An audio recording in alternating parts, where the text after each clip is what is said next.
then that would be 100% of the screen width.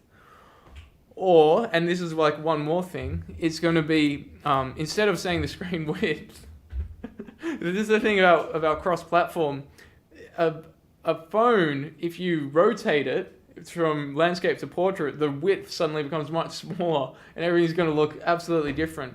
So we're going to make a little hack of an adjustment there and say whatever the average is between the width and the height. So just so we have some consistent value that we can work with. All right, and then we're gonna return all those adjustments. Okay, so now we have what I was describing here of some scale for this one and some scale for this one, which is relative to how far away they are. Now, what are we doing here? We're so this is converting that scale, which is a float, into a direction, which is the up direction relative to the camera. Now, off is for offset. All right, now we're creating our geometry to fragment object, and we're converting each of those points, which are we're doing all this math in world space, and we're converting that into clip space object space to clip space.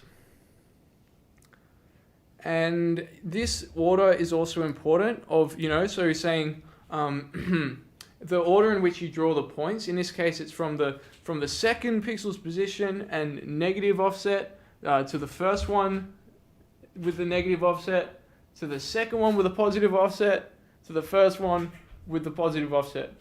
That would look like, if this is your 2 points, it would look like 0, 1, 2, 3, something like that. And that is our quad.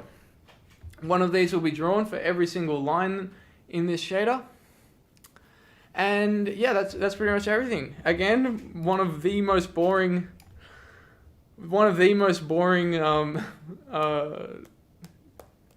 functions, fragment shaders that you've ever seen for now. There's many things we could do with it. We could make it like soft around the edges or all kinds of stuff. But for now, that's just what we're going to have.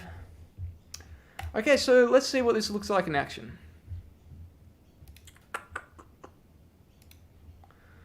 Open up Unity. I'm going to create a new material. I'm going to call it Constellation. Create a new material. Call it Constellation. Set its shader to a star chart constellation shader. That line width I'm going to make a bit smaller. You notice it's even able to render a regular sphere. That looks awesome. Okay, anyway, we have our constellation material. Now I'm just gonna. No, I will do it properly. We'll do it properly. So let's adjust our instance manager to also generate our. Oh no! Look. I'll do it in the next episode. Okay, I'll do a quick little demonstration in this one, and then I'll do it properly in the next episode. Okay.